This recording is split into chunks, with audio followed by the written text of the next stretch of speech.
Hello, everyone, and namaskar.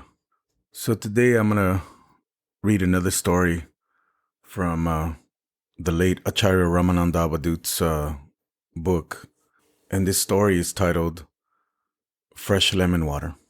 In October of 1971, we took a flight from Calcutta to Patna, where a DMC was scheduled.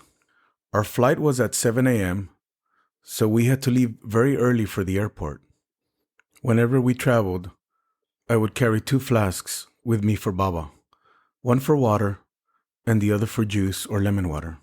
Depending on the time of day, since it was an early flight, I prepared some sweet lemon juice at 5 o'clock, just before we were to leave for the airport. The flight had a scheduled stopover in Ranchi, which is in Bihar, where Baba grew up and where he began Ananda Marga. For that reason, there are more Margis in Bihar than in other parts of India, and more Acharyas as well. After an hour's flight, the plane landed in Ranchi, where we were to have half an hour layover, while the Ranchi-bound passengers deplaned and other passengers got on. As we were rolling to a stop on the tarmac, Baba asked me to go to the door to see if there were Margis waiting for him outside. Whenever Baba traveled, the Margis would be advised of his travel arrangements, and wherever there was a stopover, whether by plane or by train, the local Margis would gather to have Baba's darshan. But as soon as the door of the plane opened, we heard a loud cry, "Parampita Baba ki jai!" "No need to see if the Margis have come," Baba said.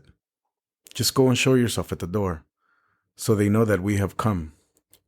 Some 5 or 6 Margis had gotten permission to meet Baba on the tarmac, and they were waiting for him, with garlands in their hands. Once the other passengers got down, we also got down, and as soon as Baba's feet touched the ground, the Margis put their garlands around his neck. They escorted us into the transit lounge, where the rest of the Margis were waiting. We remained there for about half an hour, and Baba was given VIP treatment by the airline, courtesy of some influential Margis. While we were returning to the plane, Dr. Ramesh was walking alongside Baba. He was a well-known doctor in Ranchi, president of the Child Welfare Society of India. He asked Baba to please take some water before he boarded the plane, but Baba declined.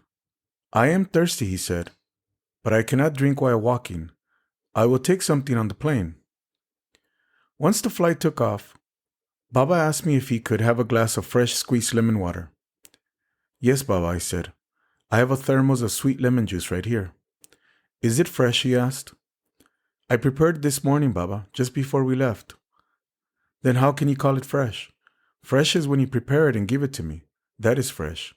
If it is prepared 2 or 3 hours earlier, then it is stale." "I didn't ask for stale lemon water. I asked for fresh lemon water." Baba's tone of voice was rather stern, but I was used to that. I looked upon him as my father, and he would scold me just like a father whenever I made some mistake. I felt chagrin for not being able to serve him properly, but at the same time I thought that if he is asking for fresh lemon juice, then there must be a reason. I thought that perhaps there might be some on the plane, so I went and asked the stewardess, but she said that they only had canned juice. They didn't prepare any fresh juice on the plane. When I came back to my seat and told Baba, he told me to leave it. "Ramananda," he said, "I think you must have asked the stewardess how long it will be before we land in Patna." "Yes, Baba. She said that we would be landing in 10 to 15 minutes. "Then you shouldn't worry. 2 people are preparing sweet lemon juice for me as we speak. Fresh juice. When we arrive in the airport, they will both approach you. You should accept the juice from the person on your right, not the one on your left." Many Margis were waiting to receive us in the airport. They had set up a chair in an open area for Baba to sit on while he waited for me to get his luggage and prepare the car. Just as Baba had predicted, 2 people came up to me with fresh lemon juice for Baba. On my right, the mother of Braj Bihari approached me with a towel and a glass. She must have been about 65 at the time. The person on my left was Shashi Ranjan, who was a member of parliament and a staunch devotee. He was a very respected Margi, but I had my instructions, so I allowed her to offer Baba the towel and then the juice. Shashi was disappointed, but I explained to him that Baba could not take 2 glasses at one time. I will keep your juice, I told him, and I will give it to Baba when he arrives at Pataliputra, which is where Baba stayed when he came to Patna. In the meantime, Baba drank the entire glass that the old lady had given him. Usually he doesn't finish the whole glass, and she became very happy. Her face was shining. Later I learned that this had been her desire for the past 6 or 7 years, to personally offer Baba a glass of juice, and because of her strong devotion, she had been confident that Baba would take her juice and no one else's. But later on, when we arrived at our quarters in Pataliputra, I began to wonder if I had not mixed up Baba's instructions. It seemed to me that Shashi Ranjan was the much stronger devotee. Certainly he was a much more well-known and well-respected Margi, and he had brought his juice in a silver glass to show his love and affection, while the old lady had brought hers in an ordinary glass. Normally, I would never make such a mistake. Whatever Baba told me to do, whether at home or while traveling, would come instantly recorded in my mind, so that I would never forget it. And I was certain that I had heard him tell me to accept the juice from the right-hand person. But the more I thought about it, the more I wondered if I might not have made a mistake. It made more sense that he would want to take the juice from Shashi Ranjan. At that moment, Baba was in his room, getting ready to go into the bathroom. I was sitting outside his room with several important Margis of Patna, Raj Mohan, Braj Bihari, and 3 or 4 others.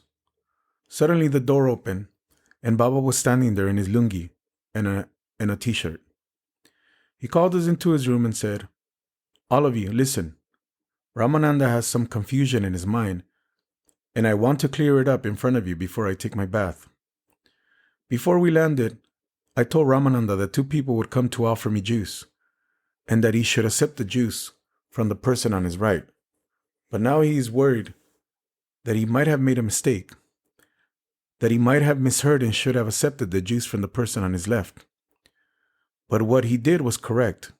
I wanted to take the juice from the lady to my right, because she didn't put any conditions in her mind before offering the juice. The person on my left had so many conditions in his mind, that he should be prosperous, that he should be given a grandson, so many desires. He is very good to me and I love him very much. But first I see the devotion and the purity of the person. And in this case, the lady to my right was superior in her devotion and her purity. Afterward, I sent Shashi Ranjan on field walk with Baba.